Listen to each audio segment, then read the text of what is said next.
Oh my goodness! It's day three, guys. It's day three, everyone. Are you excited? Well, I'm super excited because we're learning and having fun while at it. Let me use this opportunity to say congratulations to you for making it this far. Congratulations. However, we have not come this far only to stay this far. We've got so much more in stock for you. So endeavor to stay with us till the very end. So, in the past 2 days, you've learned amazing things from making a powerful presentation to pitching and what have you.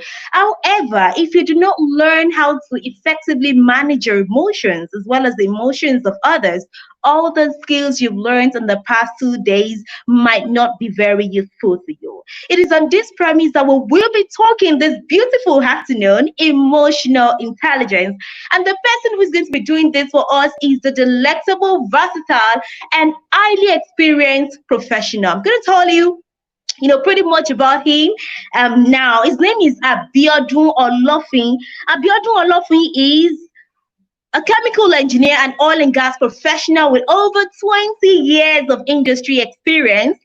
During this period, he has acquired strong technical skills in well construction fields of drilling fluids, drilling waste management, and cemetery, amongst other things. Abiodun is married and he has two beautiful children.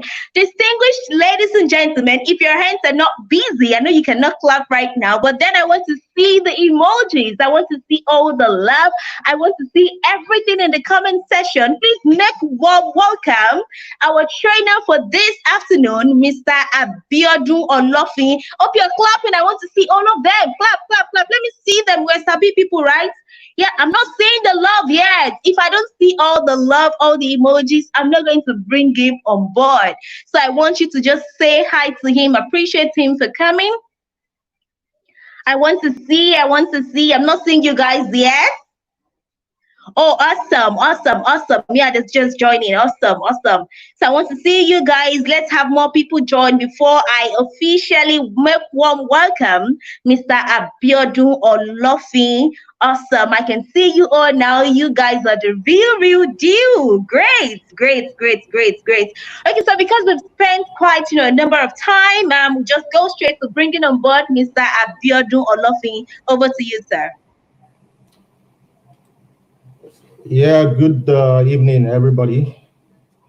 We will be talking about emotional intelligence. Of course, this has to do with dealing with emotions creatively and employing intelligence in a beneficial way.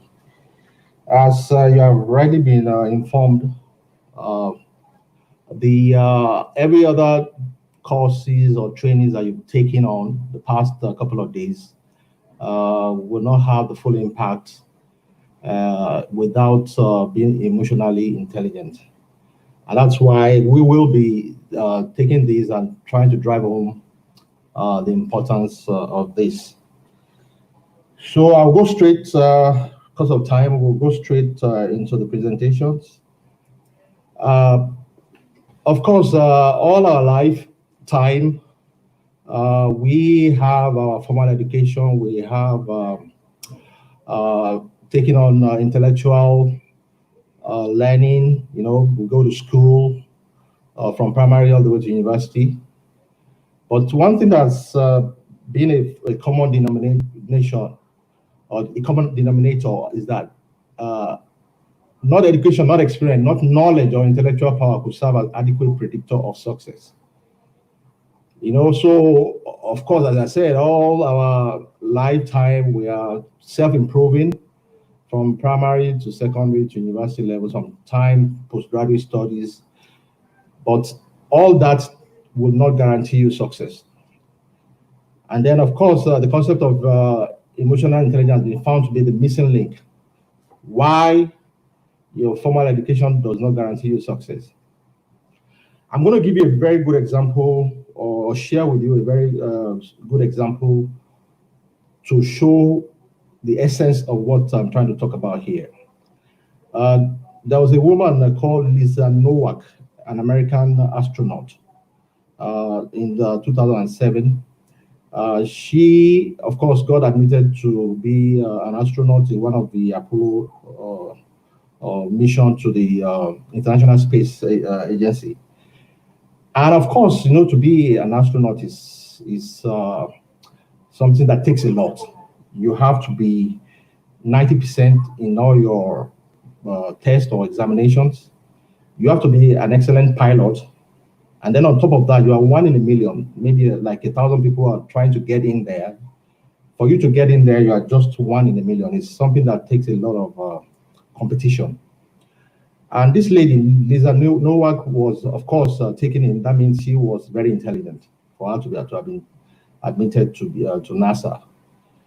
But initially in her life, I think her husband was dated somebody else, and she got wind of it. And you know what? She drove 1,400 kilometers from Houston to Orlando in the US.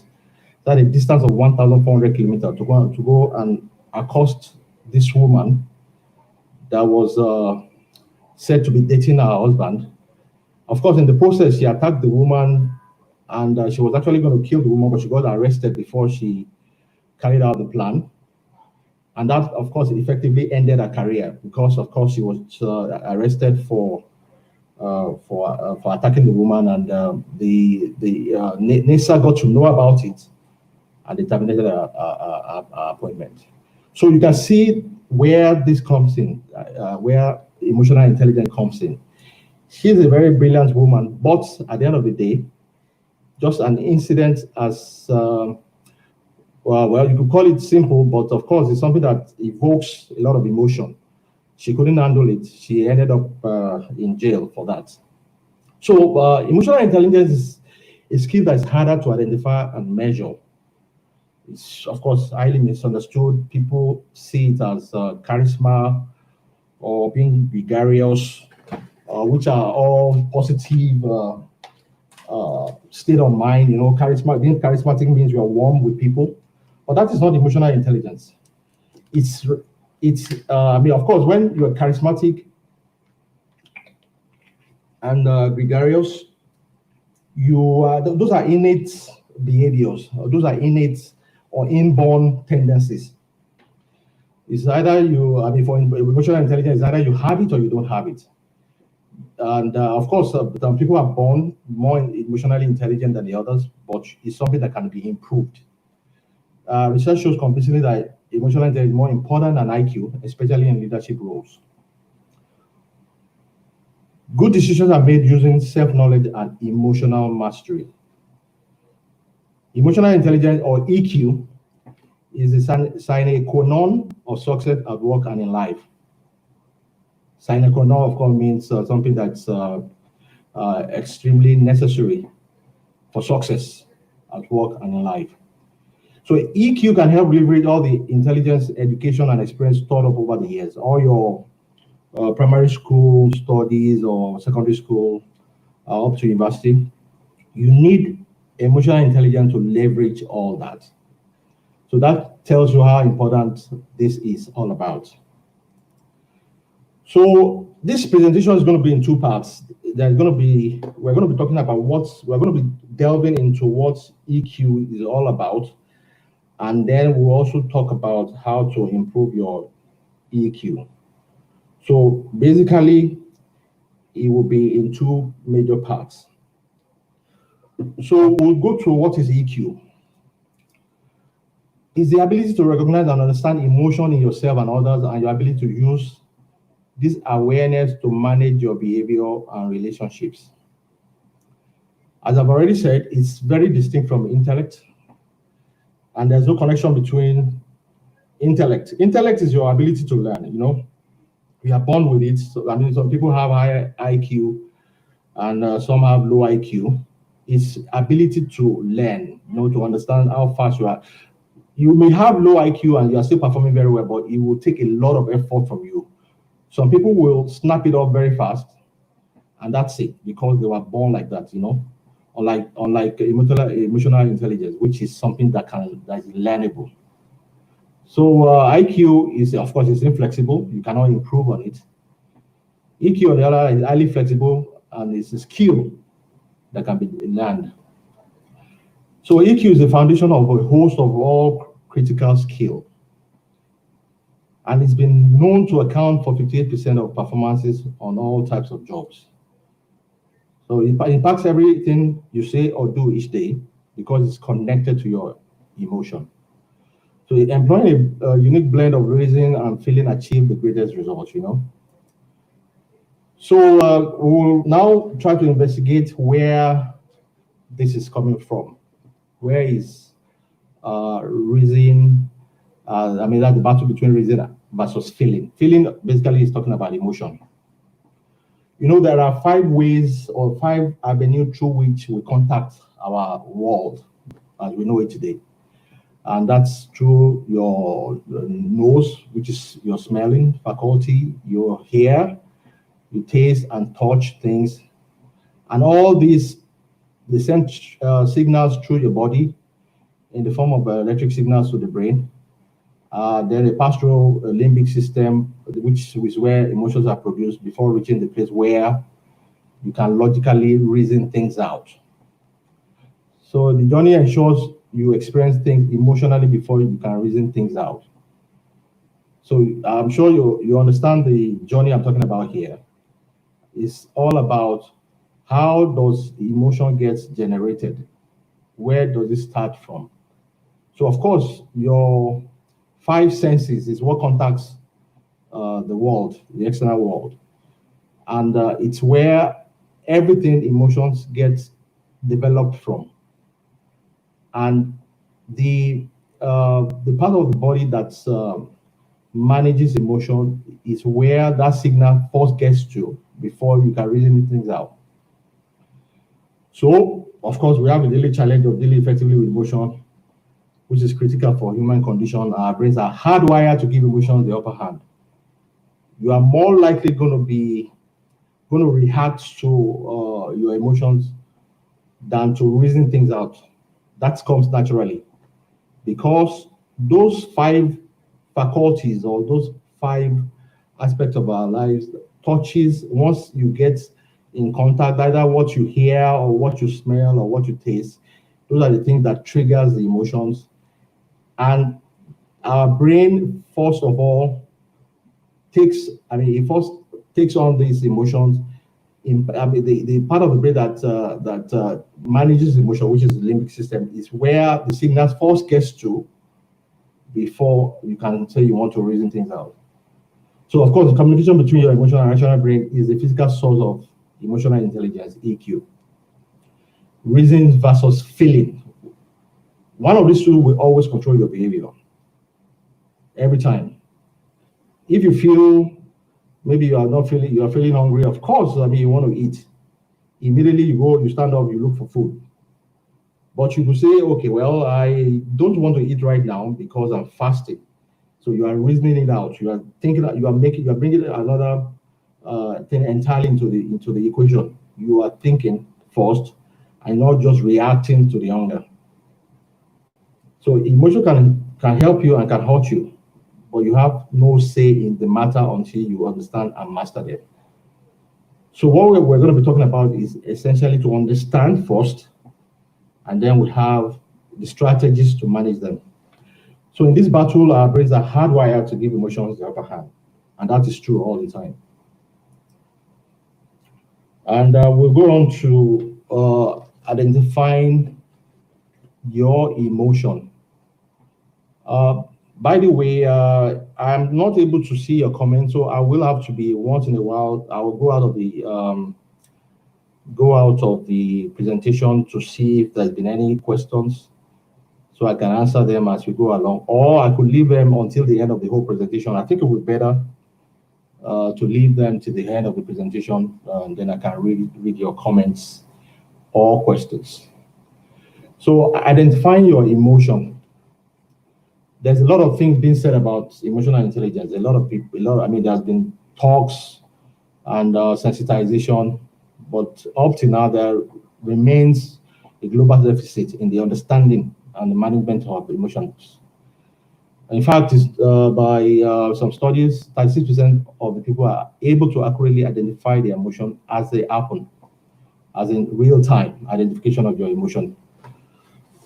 And it's known that there are just 5 core feelings. All emotions are derivatives of 5 core feelings: anger, fear, happiness, shame, and sadness. And they all have positive and negative implications. You might wonder, does happiness have a negative implication? Of course. You could be happy that maybe you got a car, and that happiness, of course, you like the feeling of happiness. It brings about endorphins, and it's a feeling that you like to maintain. And you just bought the latest car. And then 2 years' time, another car comes up, another version, a more recent version comes up. You are striving, you are doing everything you can to get it, and then you finally get it, and then you become happy again. And then another 2 years, another version comes up. So I mean, this is called hedonic treadmill. You keep on striving to satisfy the urge to be happy.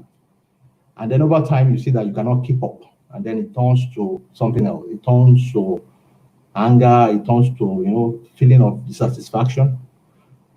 So that means even happiness, if it's not properly managed, can have a problem. And that's why emotional intelligence is very important. All these, anger, fear, happiness, shame, sadness, are all emotions that we need to really understand and understand the implication and how to manage them. So of course, we're subject to streams of emotions every now and then. I mean, even as we're talking right now, emotions could come up. I mean, there's something I could say that could trigger an emotion, So we are beings of emotion. We are full. I mean, every day of our lives, we are always faced with emotions, emotional reactions, and we have no control of emotions. We feel it, but we can't decide how we react, or we can decide how we react rather. In fact, that's the only thing that we have in our to our advantage. We have the right to choose the way we react to our emotions. Emotion will arise because of what you saw, or how you feel, or what you heard. It will come. You can't help it. But ours is to break that transmission between the signals that goes into the limbic and the area where rational thinking lays. We have to intervene deliberately and not allow emotions to control us. And 2/3 of us are typically controlled by our emotions. That's a known fact. A lot of people are controlled by emotions. You can see it all around you. You go in the traffic, somebody get caught up, or somebody is rushing, or somebody get hit, and you see emotion rising right away. So, of course, there are different levels of intensity of emotions. It could be classified into high, medium, low. Of course, for the 5 different ones, you see elated for high, depressed for sad, furious for anger, afraid for terrified for afraid, and sorrowful for ashamed. So these are all levels of emotion. We need to know where we belong, where our emotions at any particular point in time lays. So that is how we are able to manage it effectively.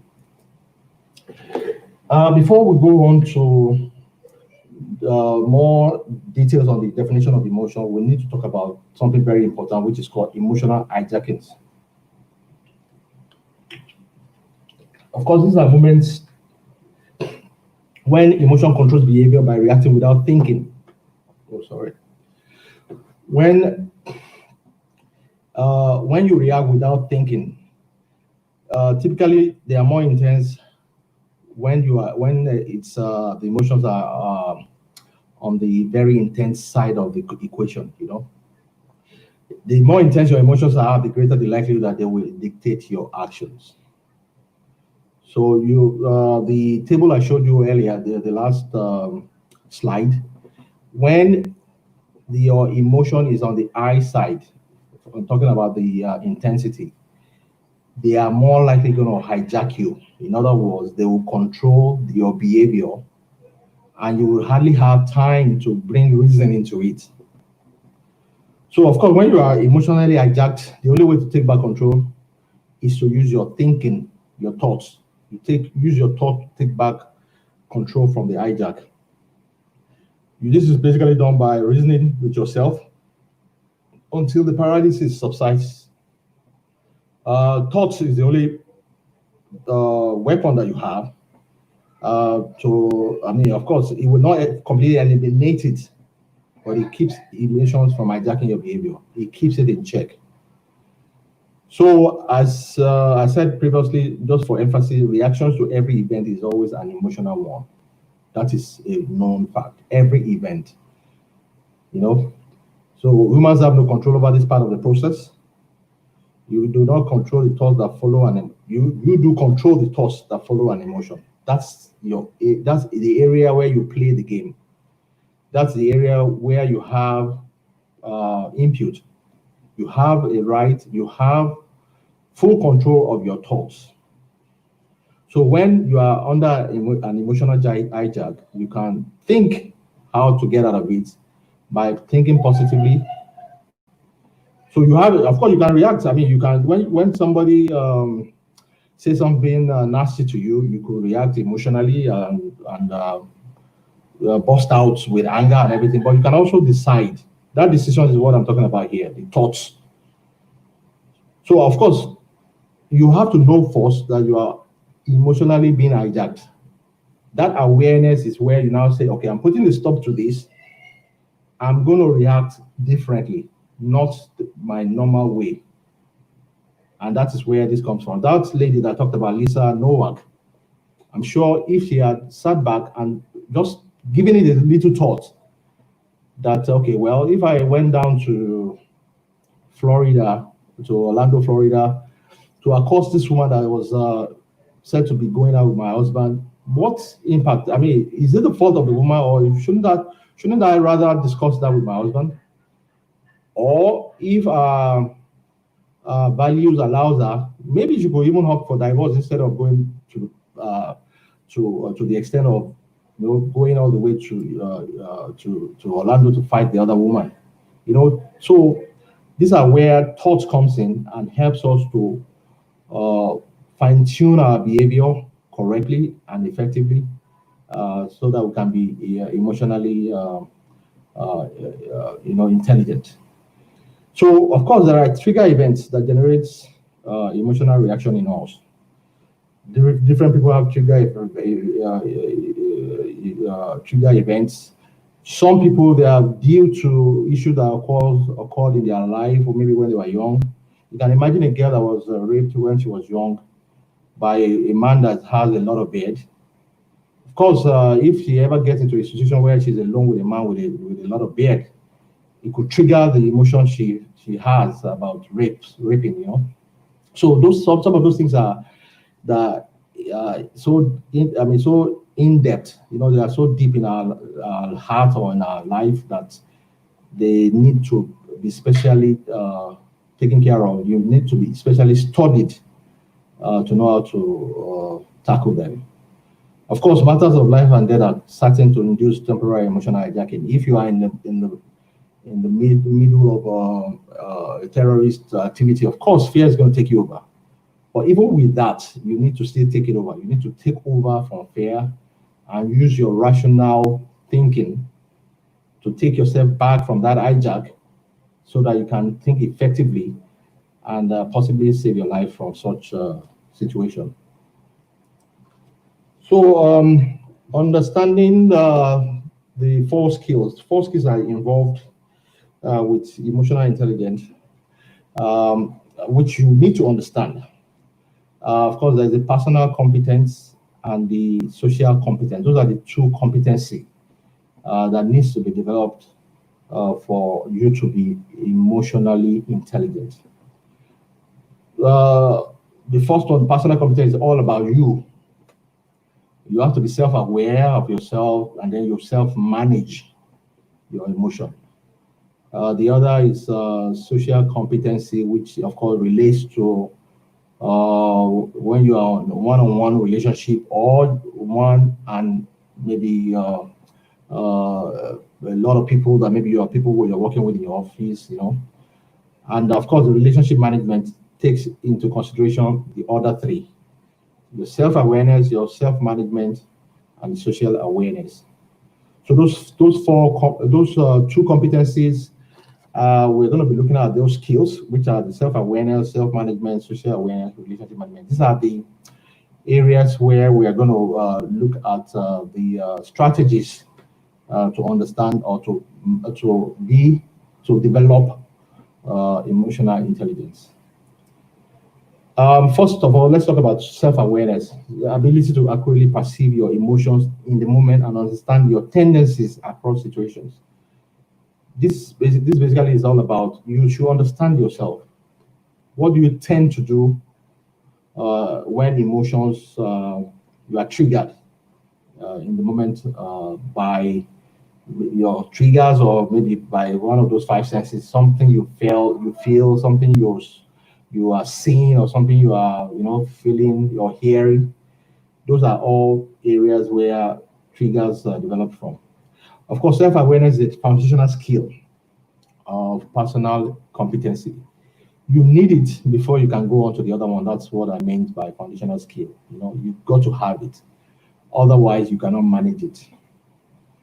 Of course, the keen understanding of your tendency is important, as it helps to quickly make sense of your emotion.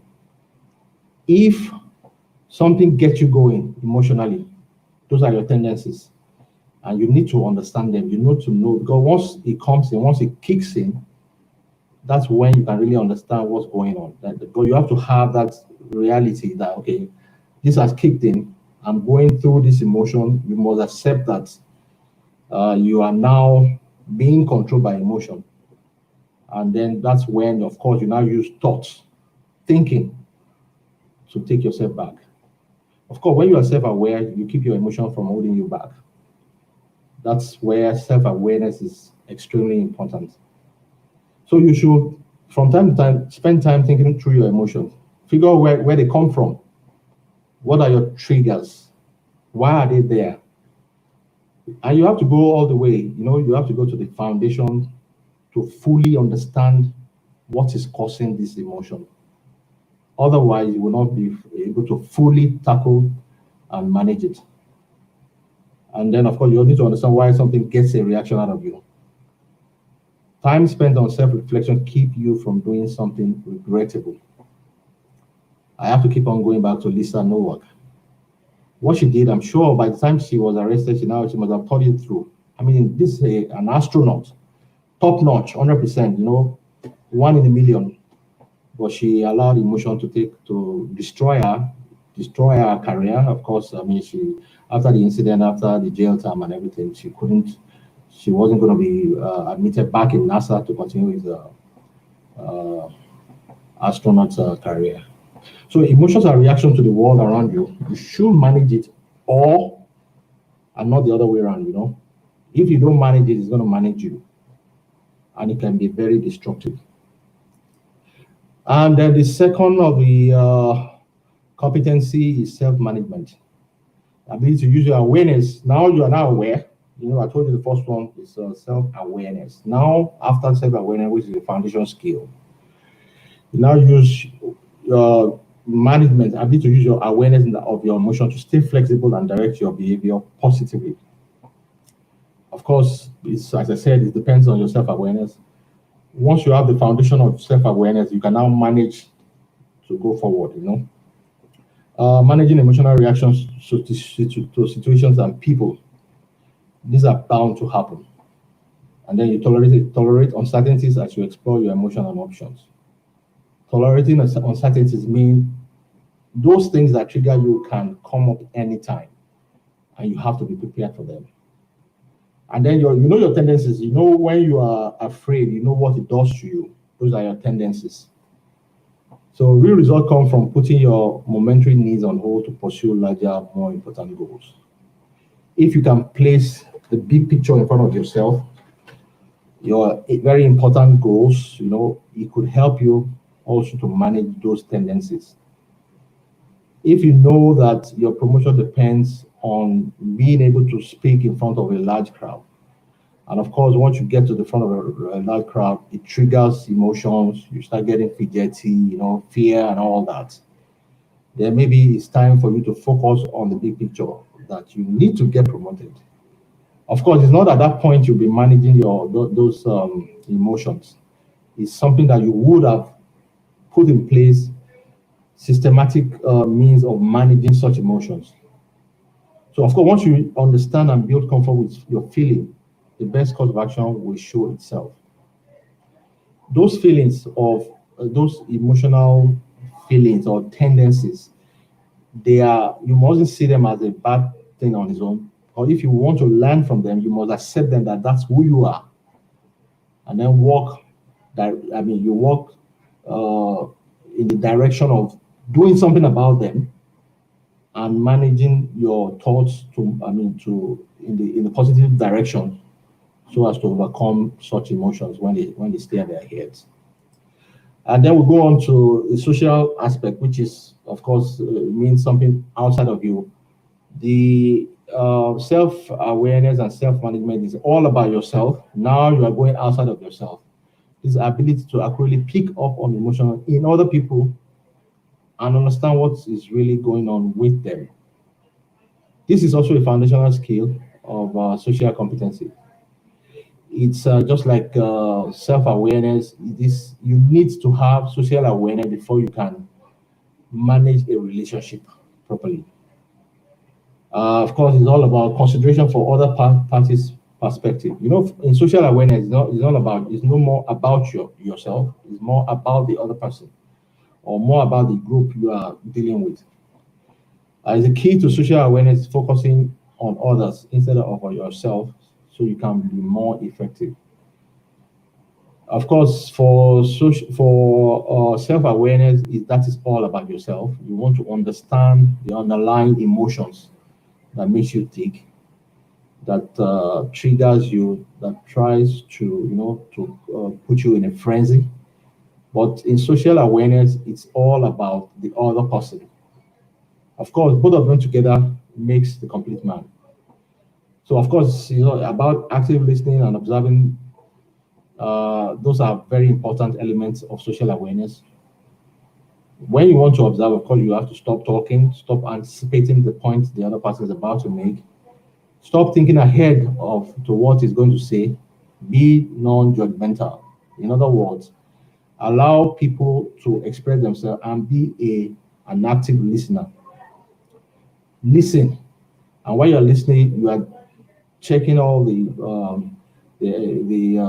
body languages and trying to understand. You have to fully understand before you can help.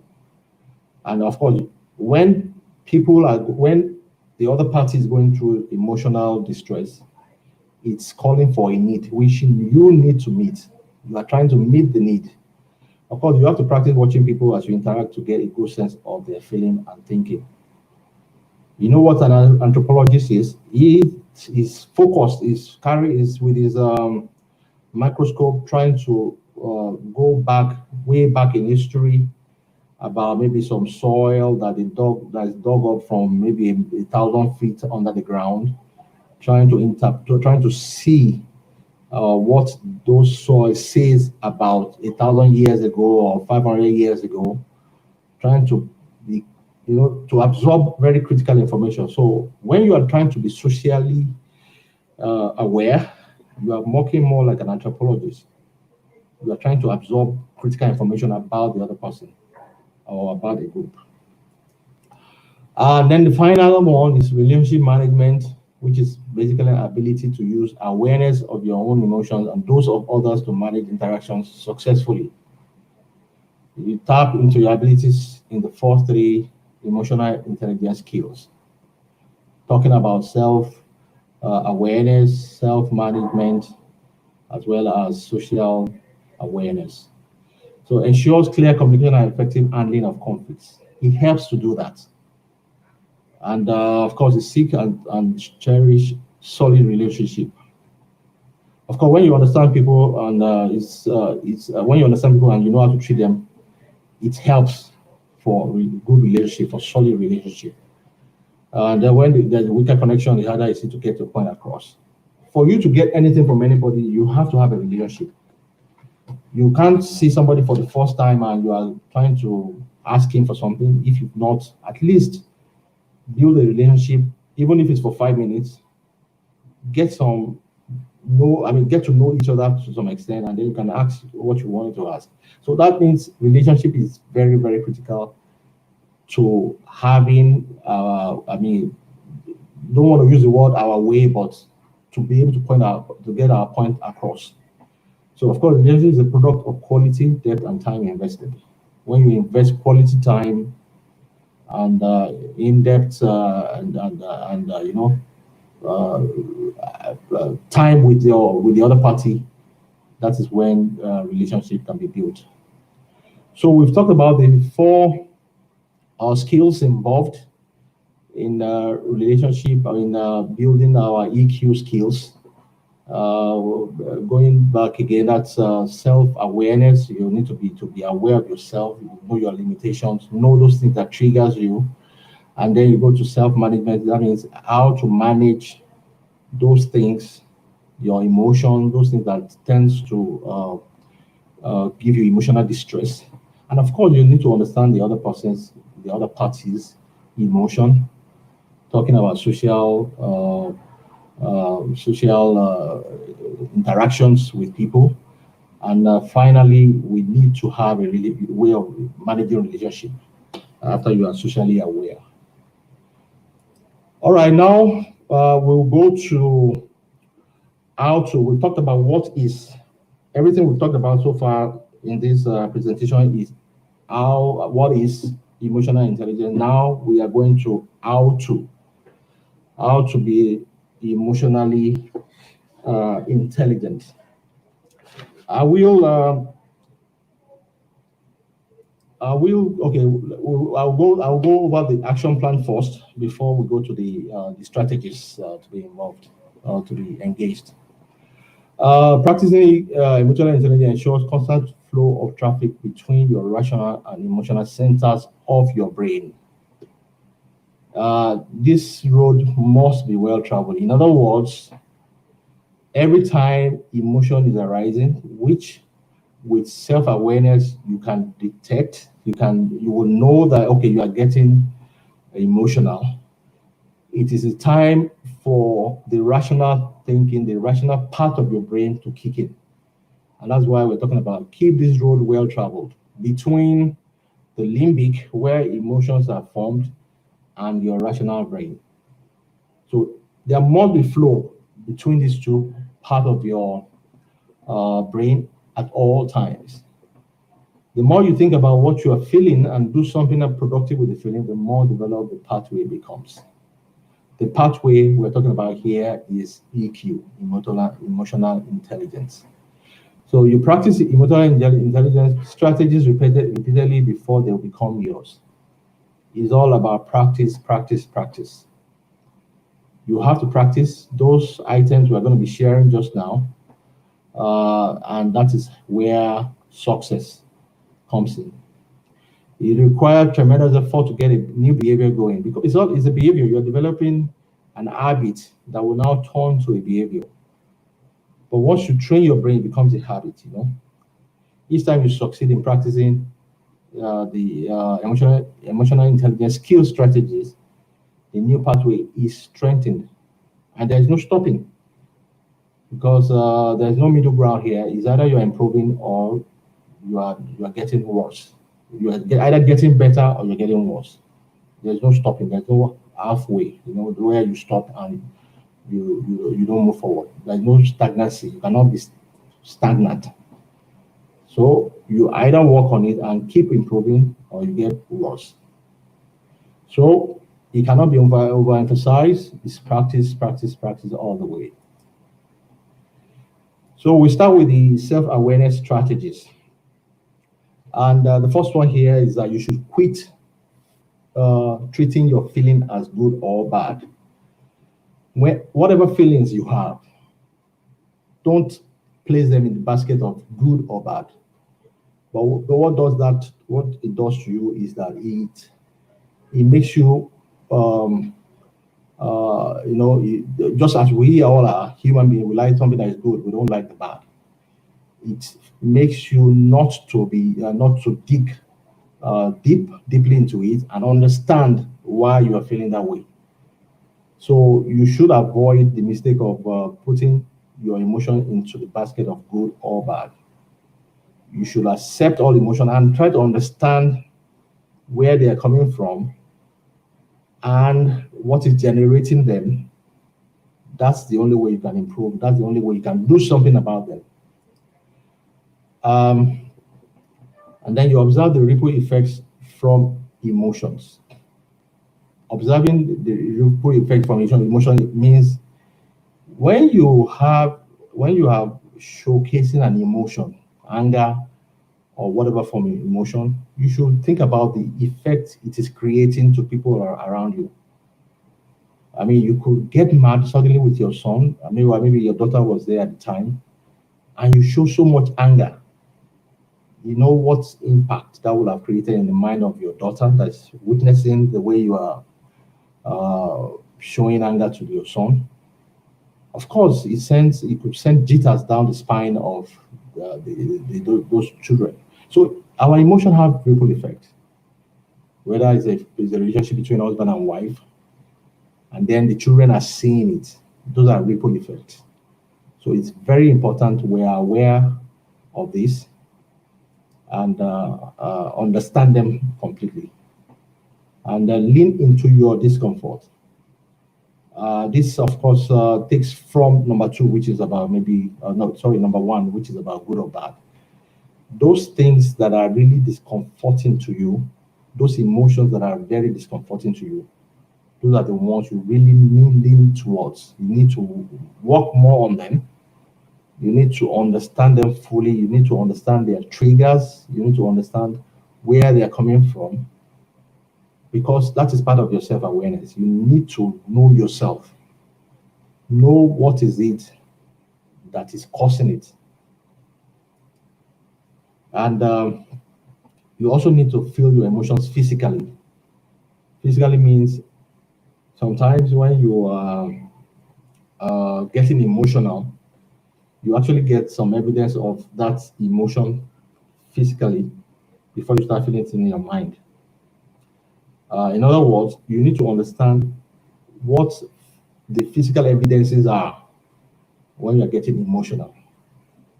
You know, so some people maybe when they are afraid or when they are getting fearful, their legs start jacking. Some people they start sweating on their nose when they are very hungry. Those are things. Those are signs you need to know that okay, well, for me, part of me getting to to be self-aware of my emotions is that every time I start sweating on the nose, that is a sign of real anger. That means I'm really, really angry. That's the upper intensity of anger. So you need to know this. You need to feel your emotions physically. And number five, you need to know what pushes your buttons. That's the trigger we were talking about before. That's part of being self-aware. What are your triggers? Triggers vary from people to people. Some of them are all the way from childhood. It's something that happened to you.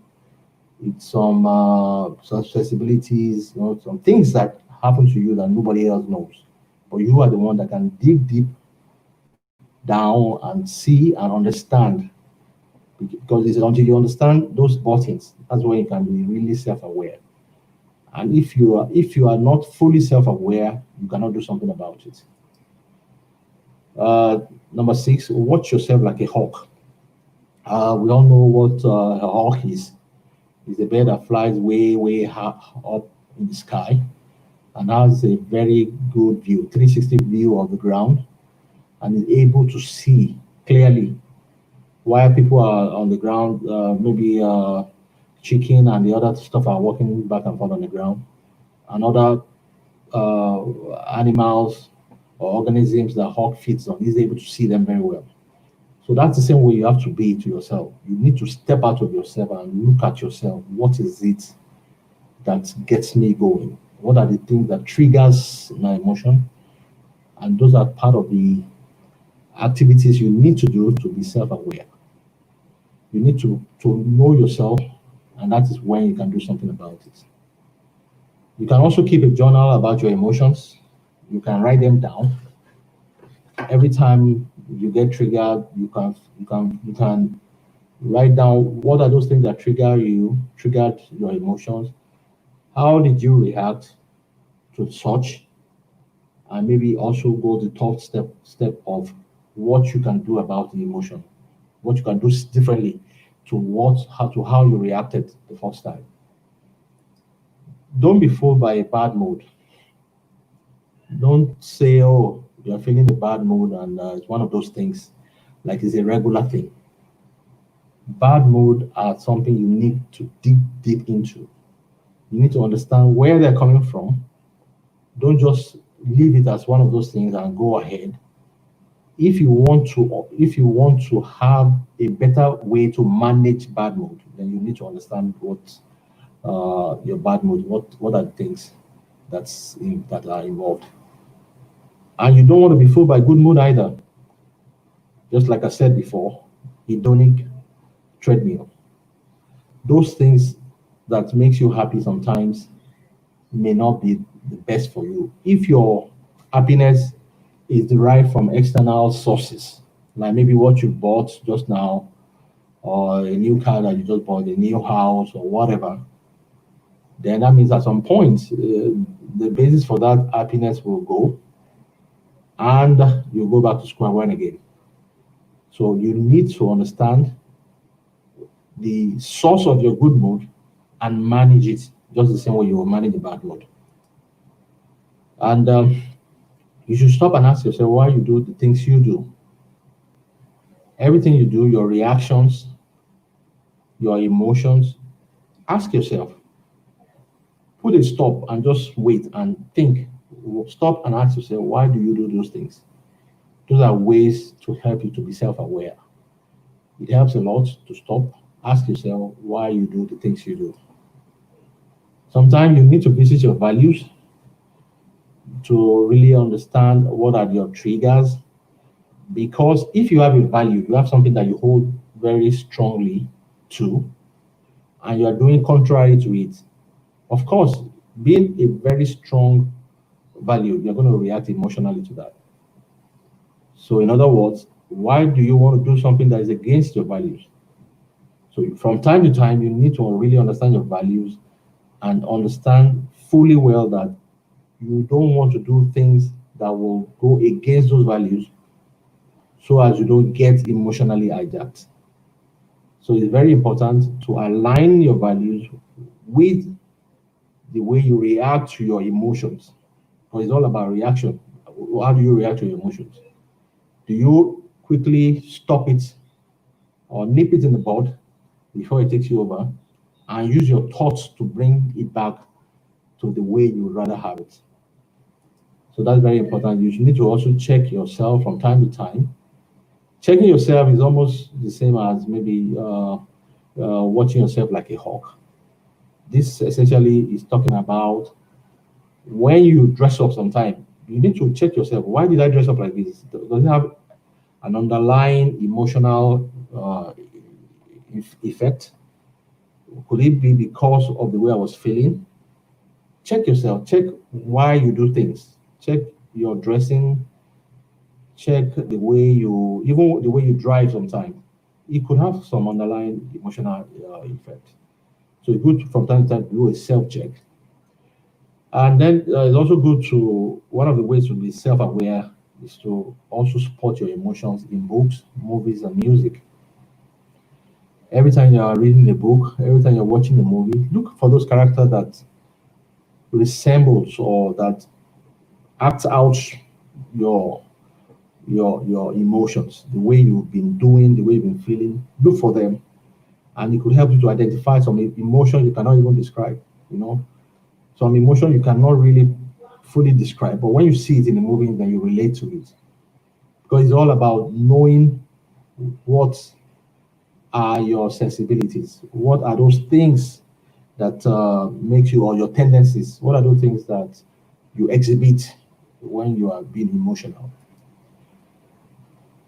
Also, it's a good thing to seek feedback because you may not really have a very good 360 view of the way you react to things. You may seek feedback from, if it's a husband and a wife, you could seek feedback from your wife. You could seek feedback from your colleague in the office. That way you have a better view, because you are yourself, when you're trying to understand your own emotions, you are an interested party. You could be clouded sometimes.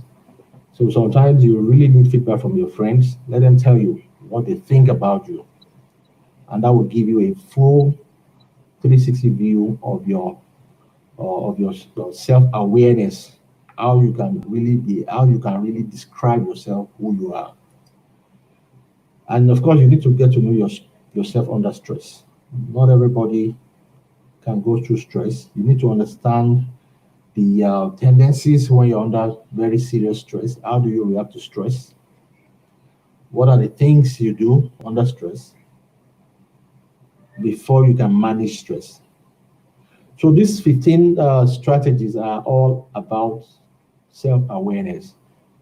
What I would normally advise you do is that you take three at a time and work on it, and until you are very, very comfortable with it, and then you go on three. Just do it three at a time, three each at a time, and it will help. And then we go on to self-management. Of course, self-awareness is the foundational skill. It's with those things you learned in your being self-aware that you can now bring into your management of yourself. One of the things, very popular one, is you breathe right. We all know the way we breathe. Our breath are always short, not too deep breath.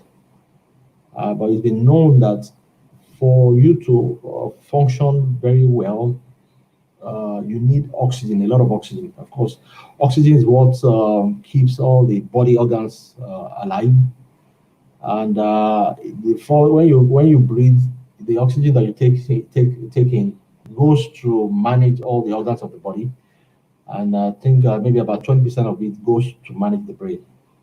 But when you don't breathe right, when you do the normal breathing, which is what we all do, short breath, not too deep breath, you may not have enough oxygen to go to get to that rational part of the brain, which is where rational thinking comes from, which is where your thoughts that you use to manage your emotion comes from. So once in a while, even though you cannot breathe deep all the time, you should take time out once in a while, just breathe right. What is breathing right? Deep breath, deep breathing, taking oxygen through your nose until your tummy goes in all the way, and then you breathe out through your mouth, and you do this like maybe 10, 20 times, until you start feeling right again. Whenever you are feeling emotional hijack, this is one of the ways to get out of it.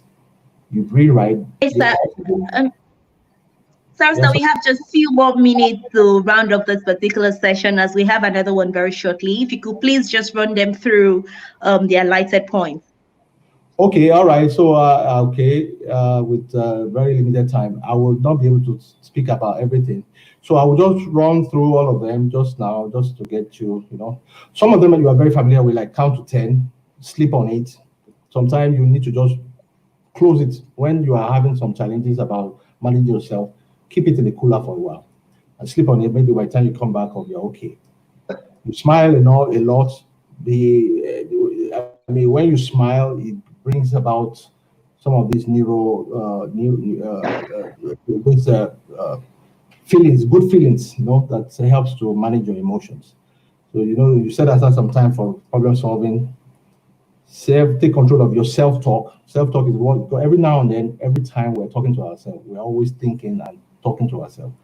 Be positive in those Okay. other things. And then you see, I can't do it. But most of these things are things that you can just go through, and you Yes, probably we'll probably share the slides with them much later. okay. The We'll share social the slides with awareness. them much later. Okay, well, social awareness, of course, talk about greeting people by name. Watch body language when you are with people. Make time for everything. Make time in everything. You don't. When somebody is grieving, it's not the time to be discussing business. Time management. Develop a black back pocket question means when you're trying to be social, you're trying to socialize with somebody, and then there's nothing else to say, you have something else to start the conversation all over again. So these are all very important, and most of these things are things that are available in this book called Emotional Intelligence 2.0 by Travis Bradbury and John Greaves. You will find this in those, without trying to sell the books, of course, I'm not trying to sell the book, but these are points where these were all elaborated. And finally, relationship management strategy, be open and be curious. You want to be open, and also you want to know about other people. Enhance your natural communication style. The way you communicate, does it hurt people? You work on it if it hurts people. Those ones that don't hurt people, you work on it and make it better. Avoid giving mixed signal. Remember little things that takes a punch. When you talk about little things that packs a punch, these are things like thank you when somebody does something good for you. I'm sorry when somebody hurts you, or when somebody is hurt. And you need to take feedback very well. You need to build trust. Open door policy. Only get mad on purpose. There's something that says anyone can become hungry. That is easy, but to be angry with the right person, to the right degree, at the right time, for the right purpose, in the right way, this is not an easy thing. That's Aristotle. So you need to know when to be angry. When you are doing sports, when as a coach, you need to know what time you want to speak to your players and bring some anger into it so as to cheer them up. So these are all points that we can get some more information on. As time is against, I won't be able to talk about each of them. So that's it. Those are the points. Conclusion: emotional intelligence is a skill set that can be learned and unlearned. If you let up and stop consciously practicing this skill, somewhere down the road, you will almost certainly allow your circumstances to overpower you again. So the credit goes to Emotional Intelligence 2.0 by Travis Bradbury and John Greaves. And that takes me to the end of this. I don't know if there are questions. I'm now going to go out of the presentation mode and see what I have under the All right. So yes, indeed, emotional intelligence is vitally important. In fact, it suffices to say that IQ will take you far, but emotional intelligence will take you further. Mr. Abiodun Olofin, many thanks for your time, perspective, and of course, the excellent presentation. Thank you so much. We really appreciate this. If you know you really enjoyed the session, I want you to go now to the comment section, drop the emojis, show the love, tell him thank you, sir. We really appreciate this. You can see everybody enjoyed this. It was power packed. It was like a course on its own. So thank you so much. We really appreciate your time.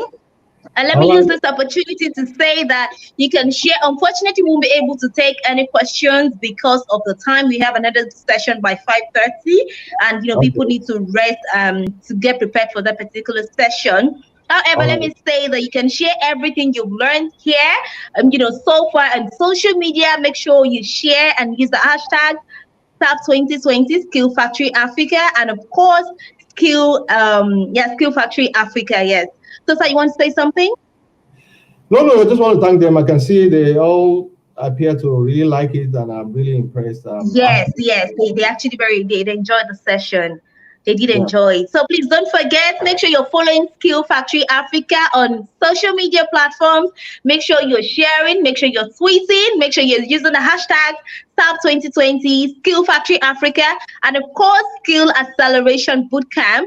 On behalf of Skill Factory Africa, I'd like to once again thank you, Mr. Abiodun Olofin. Thank you so much. Have a great evening. You too. Thank you. Bye-bye. Thank you so much, sir. God bless you. God bless you too. Bye-bye. Yeah.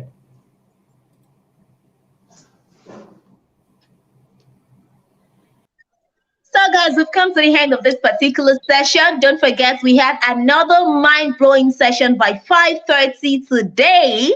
I told you we have so much in stock for you. So don't go anywhere. Make sure you stay with us till the very end. It promises to be mind-blowing, jaw-dropping. It promises to be amazing and everything incredible. So make sure you stay with us till the very end. Till then, I say, keep sabiing, keep over sabiing, because this season is for you to learn so much more. All right, guys, see you later.